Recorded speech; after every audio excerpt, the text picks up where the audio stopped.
नमस्कार, आप देख रहे हैं GBN 24 न्यूज। आपके साथ मैं हूं राशि। आइए खबरों की शुरुआत करेंगे।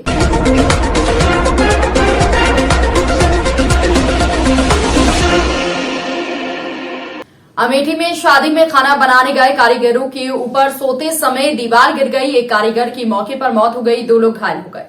घायलों का जिला अस्पताल में इलाज चल रहा है। देर रात शादी में खाना बनाने के बाद कच्ची दीवार के पास सभी कारीगर सो रहे थे। गौरीगंज कोतवाली क्षेत्र के पचेहरी गांव का मामला है। क्या नाम है आपका? करण। घर कहाँ है? बाबूपुरा। घटना हुई है, क्या हुआ मामला? हम लोग खाना बनाने गए थे, खाना खत्म हो गया। सामने गया खाना खाने, खाना खाकर आए, सामने पहुँचे तो उधर से हमने कहा उधर चले इधर, तो कहा नहीं मैं आपके अपने साइकिल पास पहुँचूंगा, नहीं मेरी साइकिल हेरा जाएगी तो मैं कैसे जाऊंगा। फिर मैंने हम सब ने सब सो गए, तो फिर जैसे आँख लगी तुरंत दीवार गिर पड़ी। कैसे है वो आदमी? मर गए।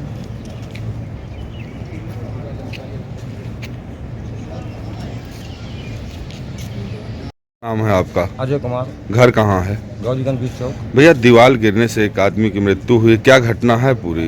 ये सर बता तो रहे हैं, जो लड़का बताया वही सच्चाई है एकदम। क्या आप बताइए। हाँ सुनिए, हम लोग खाना बना के खाना सबको खिला के और उसके बाद हम लोग भी खाना खाए, उसके बाद सोने गए। हम भी पहुँचे, ये भी सब लड़के पहुँच गए, वो भी गया पहुँचने। उसके बाद तुरंत ही दीवार भाग से गिर पड़ी और उसके दर पे मौत हो गई। करंट की चपेट में आकर एक महिला गंभीर रूप से घायल हो गई। महिला को आनन फानन में CHC में भर्ती कराया गया है, जहां पर चिकित्सकों की ओर से इलाज शुरू किया गया, लेकिन इस दौरान महिला की मौत हो गई। गिलोरा थाना क्षेत्र के गांव विश्वनापुर निवासी महिला राधा देवी पत्नी सूबेदार घर का काम निपटा रही थी। इस दौरान वो कमरे में रखे बक्से से कोई सामान निकालने गई थी, जहां बक्से के ऊपर दीवार के सहारे बिजली का तार लटक रहा था। तार कटा हुआ था। राधा ने जैसे ही बक्से को खोला तो बक्से का ढक्कन तार से छू गया और वो करंट की चपेट में आ गई। इससे महिला की हालत गंभीर हो गई। जानकारी होते ही परिजन कमरे में पहुंचे। आनन फानन में राधा को गंभीर हालत में सामुदायिक स्वास्थ्य केंद्र गिलौला में भर्ती कराया, जहां पर चिकित्सकों ने इलाज शुरू किया, लेकिन हालत में सुधार न देख चिकित्सकों ने जिला अस्पताल बहराइच के लिए रेफर कर दिया। बहराइच ले जाते समय रास्ते में रीता की मौत हो गई और महिला की मौत की खबर लगते ही परिजनों में कोहराम मच गया। परिवार के लोग रोने चिल्लाने लगे। परिजन महिला का शव लेकर घर पहुंचे तो घर समेत पूरे गांव में मातम छा गया। घर पर देखने वालों की भीड़ इकट्ठा हो गई। परिजनों की ओर से माहौल गमगीन हो गया और शव का अंतिम संस्कार यहां पर किया गया। महिला की मौत से घर में मातम छाया हुआ है। यूपी के बुलंदशहर में अपनी मांगों को लेकर बिपकॉल कंपनी के कर्मचारी सोमवार से अनिश्चितकालीन हड़ताल पर चल रहे हैं। हड़ताल आज चौथे दिन भी जारी है। कर्मचारियों ने कंपनी प्रबंधक पर कर्मचारियों का उत्पीड़न किए जाने, घोटाला किए जाने जैसे गंभीर आरोप लगाए हैं। कर्मचारियों ने कंपनी प्रबंधक पर कर्मचारियों का उत्पीड़न किए जाने और घोटाला किए जाने जैसे गंभीर आरोप लगाए हैं। आपको बता दें कि तस्वीरों में दिख रहे बिपकॉल कंपनी के बाहर बैठे ये बिपकॉल कंपनी के कर्मचारी हैं, जो अपनी मांगों को लेकर कंपनी के गेट पर अब अनिश्चितकालीन धरने पर बैठ गए हैं।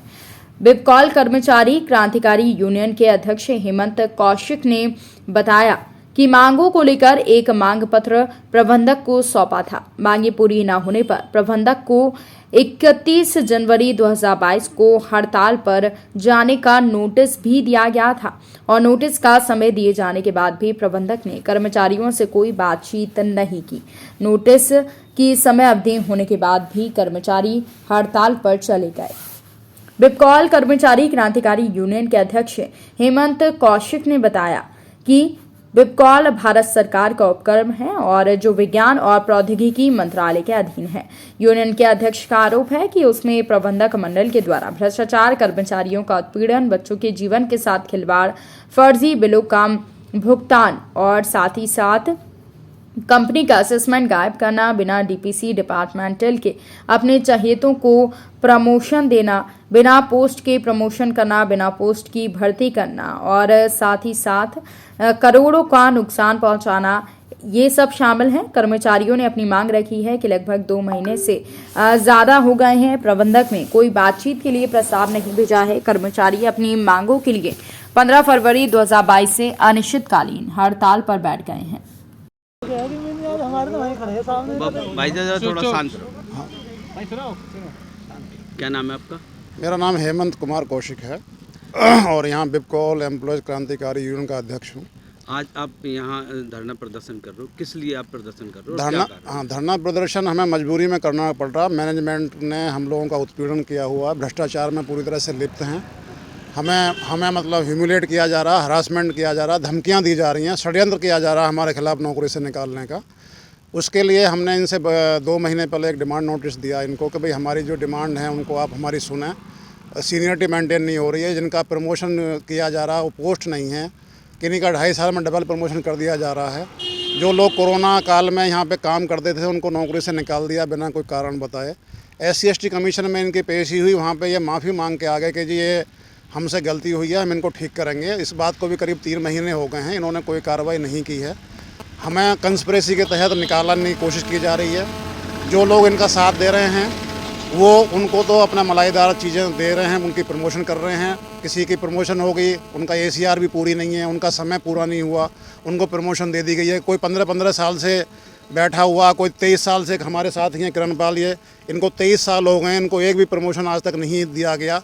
तो जैसे चाहे तानाशाही चला रखी है कि आप यहाँ खड़े नहीं होगे, आप वहाँ नहीं बैठोगे, आप वहाँ पे नहीं जाओगे। बेसिक सुविधाएं हमारी कैंटीन है, हमारी ट्रांसपोर्ट है, बस है, यूनिफॉर्म है, बिना मतलब बताए इन्होंने बंद कर दी। कोई भी अपनी बात सही रखने की कोशिश करता है उसको डराया जाता है, धमकाया जाता है कि हम तेरे को नौकरी से निकाल देंगे, जेल भेज देंगे।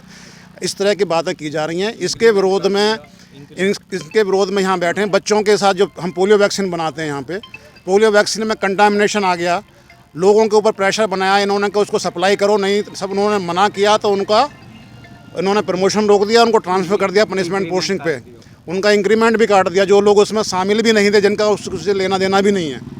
तो इस तरह की वजह से ही ये हम यहाँ धरने पे बैठे हैं। कल से हम बैठे हुए अनिश्चितकालीन पे।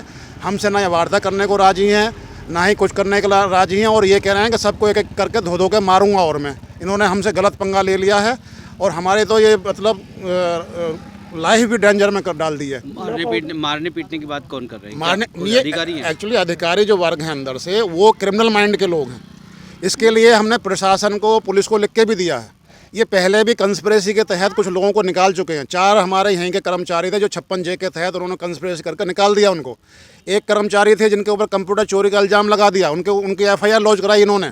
कंप्यूटर रिपेयर में गया था और उन पर इल्ज़ाम लगा दिया कि चोरी का, कि ये चोरी करके ले गया है। ऐसे सिक्योरिटी गार्ड हैं, उनके ऊपर इल्ज़ाम लगा दिया कि कोई कंप्रेसर चुरा के ले गया, कोई ये सोलर प्लेट चुरा के ले गया। हमें मीमो दिए गए कि जी आप सिक्योरिटी गार्ड के साथ में चोरी में शामिल हैं। हमारे ऊपर इस तरह की मतलब इल्ज़ाम लगाए गए इन्होंने। तो इनसे तो हमारे और हमारी फैमिली को जान माल का खतरा है।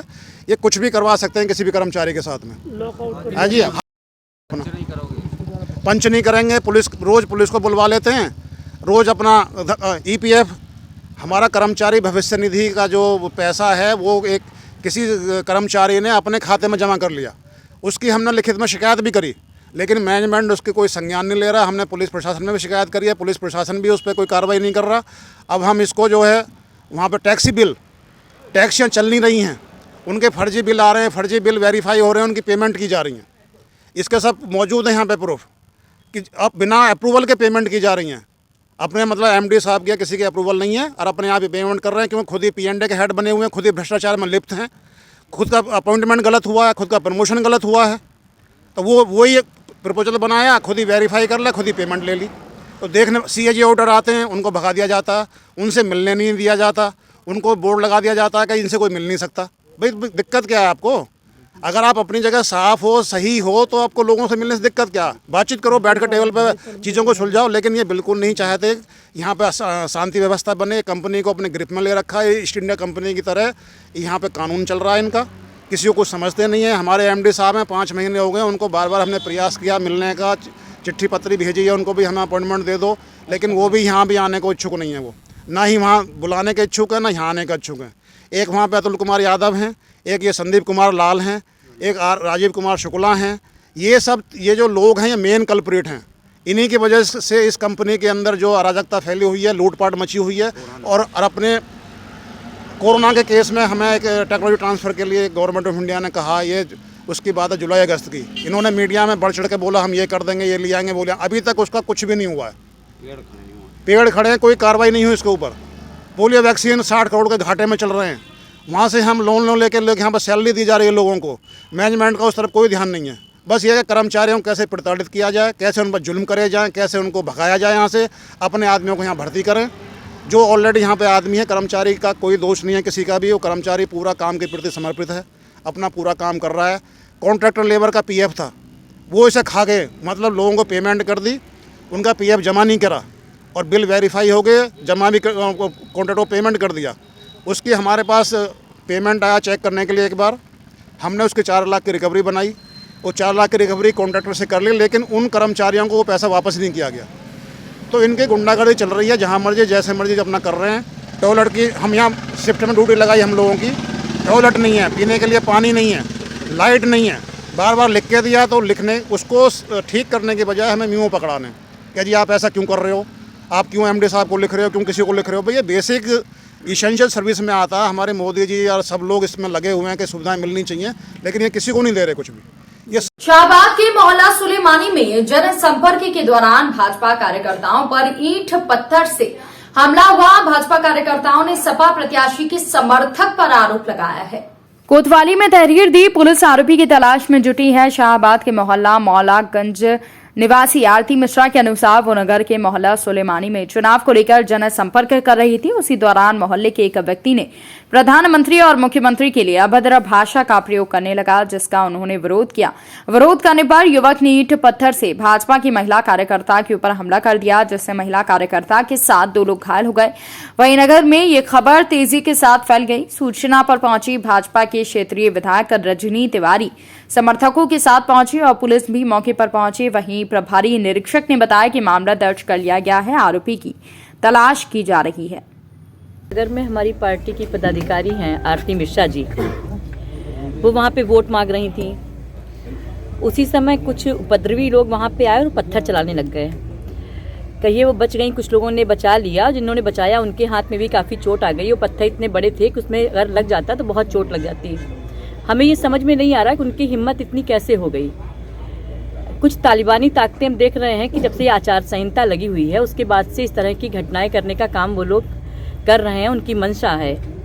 और उनको हम बताना चाहेंगे कि हम लोग शांति से अपना काम कर रहे हैं, शांति से काम करने दें। ये पाकिस्तान नहीं है, भारत है, और वो भी उत्तर प्रदेश जहाँ पे योगी आदित्यनाथ जी की सरकार है। ये हम उनको बताना चाहेंगे और हमने कार्रवाई के लिए यहाँ पे बोल दिया है इंस्पेक्टर को कि कार्रवाई की जाए। हम मोहल्ला सुलेमानी में जनसंपर्क कर रहे थे। इस दौरान हमें प्यास लगी तो हमने वहीं पड़ोस में चाचा बैठे हुए थे, प्रभु का खोखा रखा हुआ था, वहाँ पे हम बैठे। हमने कहा चाचा हमें पानी गुनगुना पिलवा दीजिए। हम पानी पी ही रहे थे, इतने में हमारे जानने वाला एक आया, हमसे बात करने लगा, हमारा समर्थक। वो अपनी समस्याएं बताने लगा।